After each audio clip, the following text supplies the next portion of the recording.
Hey guys, King of Charmander here. Alright, so today I bring to you the top 5 ABB teams on PvPoke.com. These are the most powerful ABB teams, and for those of you that don't know what ABB is, it's basically one particular Pokemon combined with 2 other Pokemon in the back. So, example, you have a fire type and you have 2 grass types in the back, or you have 2 archetypes in the back. Another example is a psychic type and 2 fighters in the back, or another example, Bastiodon and 2 fighters in the back. You get the concept now, right? So ABB teams are very popular, and they're also really easy. They're also easy to run. That's the good thing about them. ABB teams usually have a safe switch, and they cover one general typing. If your opponent has a general typing on their team, like for example, if you're running double grass and they have an Azumarill on their team, guess what? You are going to absolutely obliterate those Azumarill. However, the Bees on your team, or the 2 of your back row, are actually very powerful meta picks that combined together can do very well for you in Go Battle League. As you see here I will examine and analyze the top 5 ABB teams on PvPoke.com. These are the 5 most powerful ABB teams as of right now, and they will consistently get you wins in Pokemon Go PvP. Alright, so the top 5 ABB team, number 5 is Hypnoscrafty Umbreon. You may be very familiar with this team. That's because it is very popular, and one of my friends actually created the core, and it's very strong. Now, it really dropped off as far as rating goes just because a lot of archetypes actually have a fighter in the back now. So I'm not really surprised why Scrafty and Umbreon in the back have been really taken off the map. It was really good before, but now so many people are using fighters in the back just to handle this core. So I can see why the Bees are getting destroyed. It's still a very good team. As you see, very good bulk and consistency. Not too much coverage, and it's pretty safe just because Scrafty and Umbreon are pretty bulky. Same thing with Shadow Hypno. They're pretty bulky. However, like I mentioned before, the reason why this team kind of fell off is just because of I wouldn't say it completely fell off. I think it could still get you wins. However, the fighter type in the back, the fighter in the back is getting really popular. So that are double fighters. So because of that, this team has 2 previous weaknesses, which are Wigglytuff and Charmers. Charmers in the back and a fighter in the back will take out Scrafty and Umbreon, which is why Hypno's in the lead. However, even if Hypno's in the lead, it's still prone to getting taken out by these potential threats, as you see here. I still think it's a really great lead. I think this team will still do very, very well and will serve you well. It's just you're gonna have to be a little careful, just because, like I said, fighters in the back by data seems to be getting a little more popular. ABB team top team number 4 seems to be Talonflame, Chestnut, and Venusaur. So fire, double grass. Talonflame is very powerful in Great League thanks to Incinerate. The Incinerate buff really made fire have a rise, and it seems like a lot of battlers really like using it. As you see here, this team is not bulky at all. In fact, it's very... this one's a little tricky to run, so... Just because, as you see here, it's only really consistent. All the other grades are really low just because grass can... Okay, so well... I think I can kind of see what's going on here, but the thing is, Chestnut and Venusaur on the back do die to flyers, and even though Talonflame's in the lead, I'm very interested at how this team's number 4. However, statistically it's good, so let's find out why. So as you see here, Galarian... I guess this team really targets Galarian Stunfisk. For Galarian Stunfisk is arguably the most popular mon in Great League right now, so as you see here, all 3 of these Pokemon, besides Talonflame can beat Stunfisk with shield advantage, but as you see, Talonflame and Chestnut and Venusaur are basically designed to destroy Stunfisk. And, of course, the double grass line also destroys Azumarill and Mudboys. So this team is very built to take down the water and basically Galarian Stunfisk. I think that's basically why this team was put together. As you see here, the flyer threat is super high.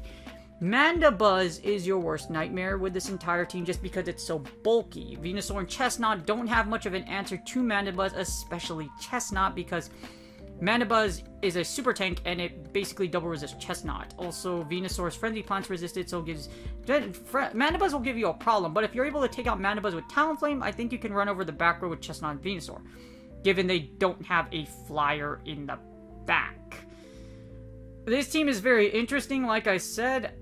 I think it's still really good considering the fact that you won't, unless you see Mandibuzz and Galvantula lead, that you're not going to have much of an issue. However, it's very this team is very unique, and I'm having a hard time understanding it just because the thing is the flyer in the back is still a common pattern. So I'm guessing this is really banking on you targeting G-Fisk. As you see, a very heavy threat score, but like I said, I guess this team really banks on you just targeting G-Fisk.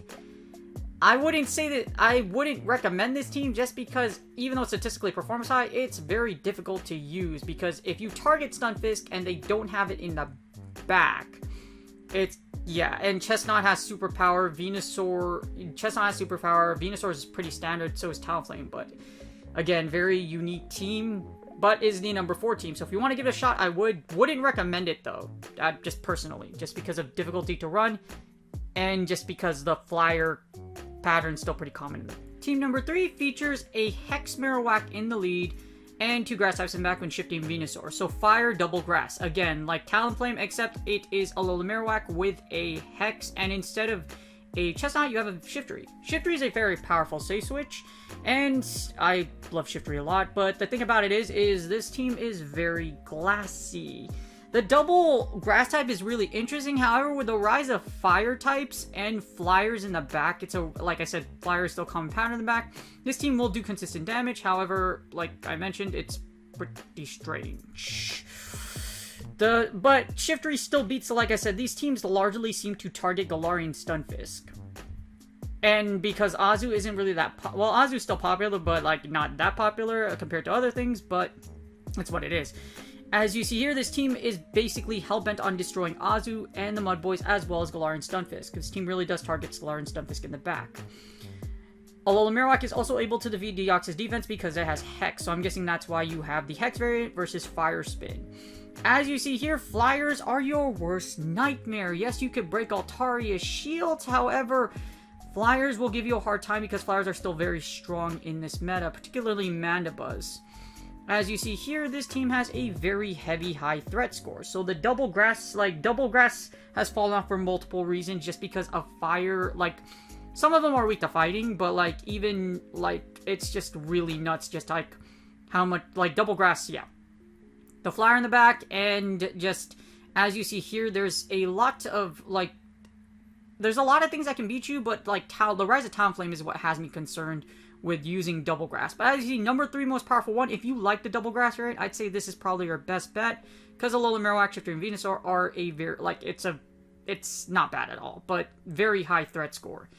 Wouldn't recommend just because of one particular reason, Talonflame. ABB team number 2, the second most powerful one, is another fire double grass team. Wow, like I said, like the reason why you have grass in the back is because everyone's just targeting Galarian Stunfisk. But again, if you have a flyer in the back, you're kind of in trouble. Also, the reason why I don't like fire double grass is because the Swampert Skarmory core is very, like, the Swampert Skarm core is out there, and if they lead with Swampert, their Skarmory is going to tear you a new one. So this team is very dangerous. Fire double grass, again, not super safe, not super bulky either. It will do consistent damage, however, it's very strange how the team works. Actually, again, these teams seem to target Galarian Stunfisk nowadays, or the Azu in the back. Which Azu in the back is still out there, but it's not as common of a pattern as, I would say, Fighter in the back, or like even the Weather Ball meta.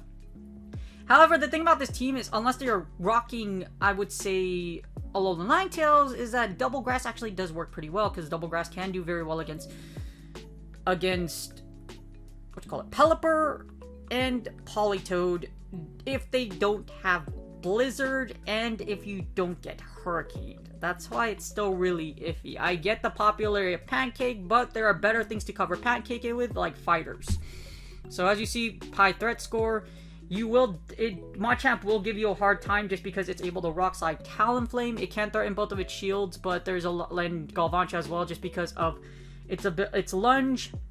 But you can still fry Galvantula to death with Talonflame. But there's a lot of, like I said, this seems really interesting. Altaria in the front is still popular as well, so you will have a hard time against Flyers and against, like, I'd say, like I mentioned, like, this team's basically built to destroy Pancake.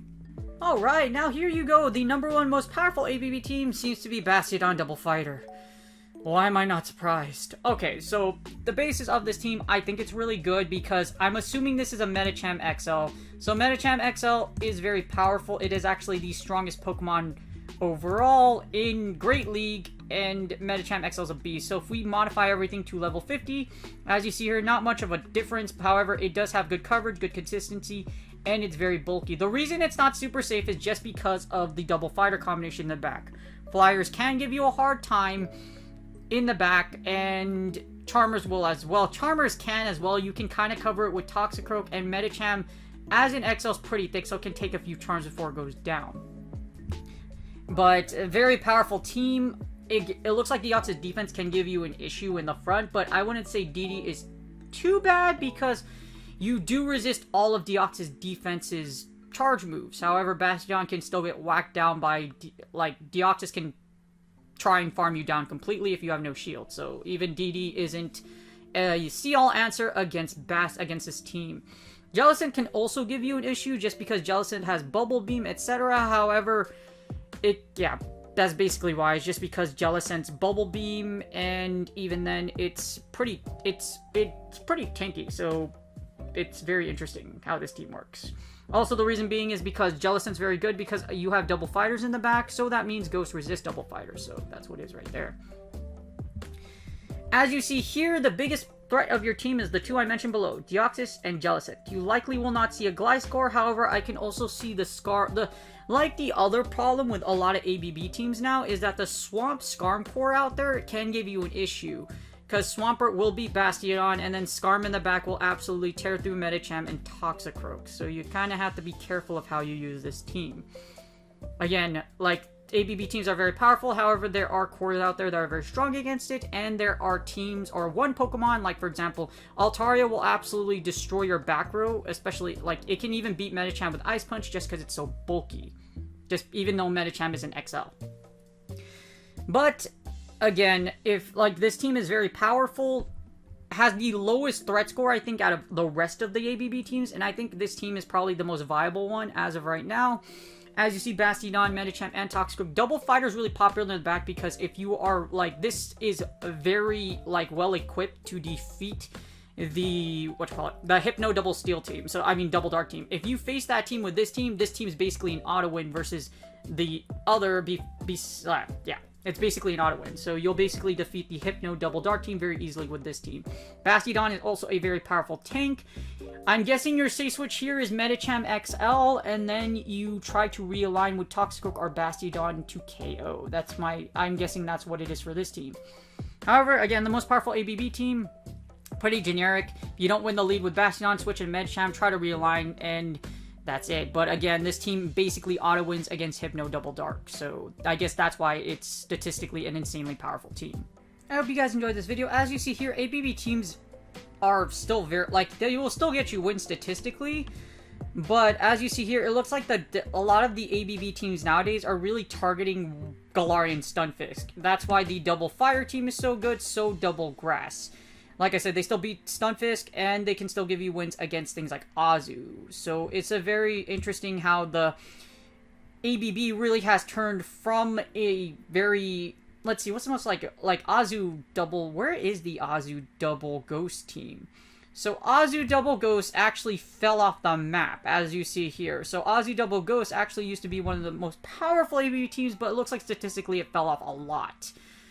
And I think it looks like I guess the grass variation really does better. However, with this row, Azu Double, it's kind of interesting because if you put the Azu Double Ghost team versus the Fire Double Grass, theoretically, the back row you have would beat the Fire one. So again, it's just really interesting how it is. But I think, like I said, Galarian Stunfisk is a big reason of why Fire Double Grass works so well. It basically targets the Galarian, those teams target Galarian Stunfisk. Same thing with the Bastion Double Fighter team. Even if you lose bad lead against, for example, if you face the Pelipper, the G-Fist, Pelipper, and the Venusaur team, essentially what you can do with this team right here is you safe switch into Medicham, they throw Pelipper into you, you Ice Punch the Unholy Bejesus or Psychic the Pelipper, and then you can farm it down with Bastion, And then you can either 2-shield with Toxicroak or try and somehow win back switch with Medicham. So there's a lot of things there's like, with Medicham, but you still have Venusaur. That's why it's really strange how ABB teams are operating nowadays. Because, yes, they're very powerful, however, like, against popular lines or ABC teams, there's a lot of things that can core break you. But they're still statistically, as you see here, they still work well and will get you more wins than losses. I hope you guys enjoyed the video. Please like and subscribe. Good luck on your Go Battle League sets. And as you see here, ABB teams are still really strong. So if you like the one type with 2 typings in the back, then they still will perform well in Go Battle League. However, from this analysis, it looks like old archetypes like the Hypno Double Dark team or the Azu Double Ghost team have fallen a little below, at least statistically, because of just the way the meta has shaped out now. Galarian stuff is still massively oppressive, as well as the Weather Ball, and Sableye looks to be like still a powerful safe switch. So a lot of ways you can play out around ABB teams, and there's a lot of core breakers in the back, like Fighters for the Double Dark team, or for the Fighters for the Double Dark team, or for the Double Ghost team, Umbreon in the back. So again, very interesting how ABB lines are shaping out right now for Season 7. Again, good luck on your Go Battle League sets, and I will see you guys on the next video.